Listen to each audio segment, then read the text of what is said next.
पाक फौज ने फील्ड मार्शल आसिम मुनीर की सदर बनने की खबरों को झूठा करार दे दिया। मार्का हक के बाद फील्ड मार्शल सैयद आसिम मुनीर की सदर बनने की बाज़गश्त के हवाले से लेफ्टिनेंट जनरल अहमद शरीफ चौधरी ने दो टोक रद्द-ए-अमल दे दिया है। दी इकोनॉमिस्ट को खसूसी इंटरव्यू में DGISPR ने फील्ड मार्शल सैयद आसिम मुनीर की सदर बनने की खबरों को झूठा करार दे दिया।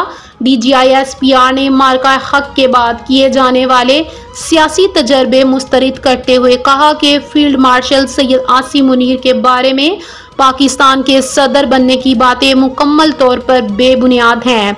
मार्का हक के फील्ड मार्शल सैयद आसिम मुनीर के सदर बनने की बाज़गश्त के हवाले से DGISPR लेफ्टिनेंट जनरल अहमद शरीफ चौधरी ने दो टोक रद्द-ए-अमल दे दिया है। दी इकोनॉमिस्ट खसूसी इंटरव्यू में DGISPR ने फील्ड मार्शल सैयद आसिम मुनीर की सदर बनने की खबरों को झूठा करार दे दिया।